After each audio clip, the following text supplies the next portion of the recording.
জানিয়ে দিব সর্বশেষ আপডেট বাংলা সংবাদ। শুরুতেই শিরোনাম। প্রথমে জানিয়ে দিব 160টিরও বেশি ভূমিকম্পে কাঁপল ইতালির নেপলস। আরো জানিয়ে দিব তেহরানে রাইসির জানাজা আজ, দাফন বৃহস্পতিবার।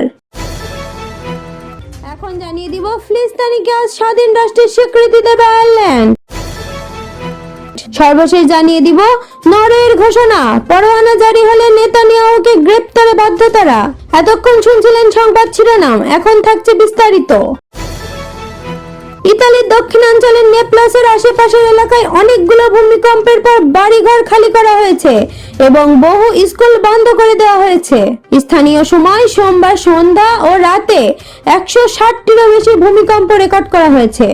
সবচেয়ে শক্তিশালী 4.4 মাত্রার ভূমিকম্প পজুলি শহরের কাছে স্থানীয় সময় রাত 8টার দিকে অনুভূত হয়। ইতালির ভূপদার্থবিদ্যা ও আগ্নেয়গিরি বিষয়ক জাতীয় ইনস্টিটিউট বলেছে অঞ্চলটিতে 40 বছরের মধ্যে সবচেয়ে শক্তিশালী ভূমিকম্প এটি। নেপলসের মেয়র গায়েতানো মানফ্রেদি স্বীকার করেছেন বাসিন্দারা ভয় পেয়ে থাকতে পারে, তবে কর্মকর্তারা পরিস্থিতির নজর রাখছে বলে জানান তিনি। ভূমিকম্পের পর পজুলিতে শতাধিক তাঁবু টানানো হয়।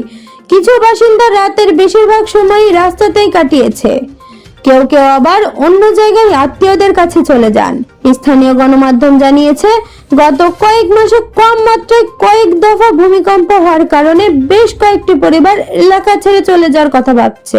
একটি গণমাধ্যম নেপলসের এক বাসিন্দার উদ্ধৃতি দিয়ে বলেছে তারা কখনো এত শক্তিশালী ভূমিকম্প অনুভব করেনি। যদিও ভূমিকম্পে অবকাঠামোগত কোনো উল্লেখযোগ্য ক্ষয়ক্ষতির খবর পাওয়া যায়নি, তারপরও নেপলসের কিছু স্কুল মঙ্গলবার পরিদর্শন করার জন্য বন্ধ রাখা হয় এবং পজুলিতে নারীদের একটি কারাগার পূর্ব শর্ততা হিসেবে খালি করা হয়। তবে মেয়র মানফ্রেদি ভবিষ্যতে আরো গুরুতর ভূমিকম্প হতে পারে বলে সতর্ক করেছেন। তিনি বলেন, আমি মানুষকে ভয় না করার জন্য বলতে পারি না, কারণ এটি স্বাভাবিক। তবে আমি নেপালবাসীদেরকে বলতে পারি যে আমরা মনোনিবেশ করেছি এবং নজরে রাখছি। হেলিকপ্টার বিধ্বস্ত হয়ে নিহত ইরানের প্রেসিডেন্ট ইব্রাহিম রাইসি এবং পররাষ্ট্রমন্ত্রী হুসেইন আমির আবদুল্লাহিয়ান সহ নিহত অন্যদের জানাজা আজ তেহরানে অনুষ্ঠিত হবে। বুধবার জানাজায় ইমামতি করবেন দেশটির সর্বোচ্চ ধর্মীয় নেতা আয়াতুল্লাহ সৈয়দ আলী খামেনি। খবর ইরান ও তাসনিমের। আজ বুধবার স্থানীয় সময় সকাল 7:30টায় রাইসি ও তার সঙ্গে নিহত অন্যদের জানাজা অনুষ্ঠিত হবে তেহরান বিশ্ববিদ্যালয় চত্বরে। ওই নামাজে আলী খামেনির ইমামতি করার কথা রয়েছে। এর আগে গতকাল মঙ্গলবার ইরানের উত্তর পশ্চিমাঞ্চলের শহর তারবিজে রাইসি ও তার সফরকারীদের প্রথম জানাজা অনুষ্ঠিত হয়। তারবিজের হাজার হাজার ইরানি চোখের জলে এই নেতাকে বিদায় জানিয়েছে। এরপর মঙ্গলবার সন্ধ্যায় রাইসির মরদেহ কোম শহরে নিয়ে যাওয়া হয়। সেখানে ইব্রাহিম রাইসির পড়াশোনা করেছিলেন। কোমে আরেকটি জানাজা শেষে রাইসি ও তার সঙ্গীদের মরদেহ তেহরানে আনা হয়েছে। বার্তা সংস্থা তাসনিম জানিয়েছে বুধবার সকালে জানাজা শেষ সন্ধ্যায় তেহরানে নিহতদের স্মরণে এক অনুষ্ঠানে বিদেশি কর্মকর্তা ও উচ্চপদস্থ প্রতিনিধিরা যোগ দেবেন। সব আনুষ্ঠানিকতা শেষে রাইসিকে আগামীকাল বৃহস্পতিবার দুপুরে ইরানের উত্তর পূর্বাঞ্চলীয় শহর মাশহাদে দাফন করা হবে। গত রোববার ইরানের প্রেসিডেন্ট ইব্রাহিম রাইসি এবং পররাষ্ট্রমন্ত্রী হুসেইন আমির আবদুল্লাহিয়ান উত্তর পশ্চিমাঞ্চলীয় পূর্ব আজারবাইজান প্রদেশে হেলিকপ্টার দুর্ঘটনায় নিহত হন। ফিলিস্তিনিকে আজ বুধবার আনুষ্ঠানিকভাবে রাষ্ট্র হিসেবে স্বীকৃতি দিতে পারে আয়ারল্যান্ড সরকার। বিষয়টির সঙ্গে সংশ্লিষ্ট একটি সূত্রের বরাত দিয়ে এই তথ্য জানিয়েছে এনডিটিভি। ইউরোপীয় ইউনিয়নের সদস্য আয়ারল্যান্ড, স্পেন, স্লোভেনিয়া এবং মাল্টা সাম্প্রতিক সপ্তাহগুলো ইঙ্গিত দিয়েছে তারা ফিলিস্তিনিকে স্বাধীন রাষ্ট্রের স্বীকৃতি দেওয়ার পরিকল্পনা করছে। তাদের যুক্তি, এ অঞ্চলে স্থায়ী শান্তির জন্য দুই রাষ্ট্রভিত্তিক সমাধান অপরিহার্য। মঙ্গলবার সন্ধ্যায় আইরিশ সরকার জানায় প্রধানমন্ত্রী ও পররাষ্ট্রমন্ত্রী বুধবার সকাল গণমাধ্যমের সঙ্গে কথা বলবে, তবে কি বিষয়ে কথা বলবে সেটা জানা যায়নি।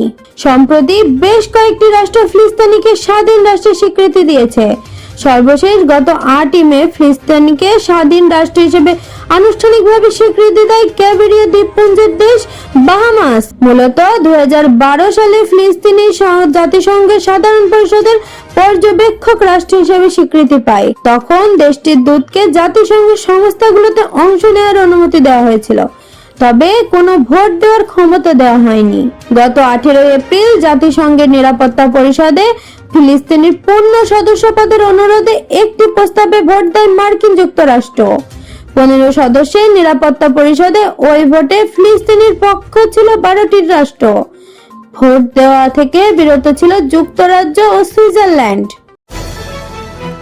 যুদ্ধাপরাধ ও মানবতা বিরোধী অপরাধের দায়ে আন্তর্জাতিক অপরাধ আদালতের সম্ভাব্য গ্রেপ্তারি পরোয়ানার মুখে আছেন ইসরায়েলের প্রধানমন্ত্রী বেনিয়ামিন নেতানিয়াহু।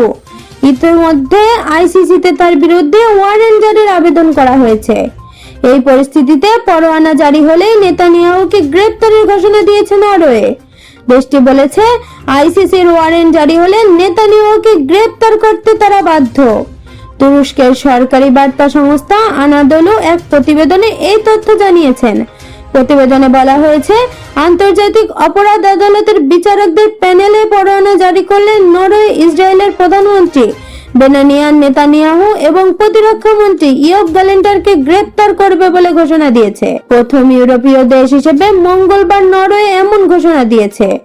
নরওয়ে পররাষ্ট্রমন্ত্রী এসপেন বাথ এইডে বলেছেন, হেগ ট্রাইব্যুনালের পক্ষ থেকে নেতানিয়াহু এবং গ্যালেন্টারের বিরুদ্ধে গ্রেপ্তার পরোয়ানা জারি করা হলে এবং তারা নরওয়েতে আসলে তাদের গ্রেপ্তার করতে বাধ্য থাকবে তার দেশ।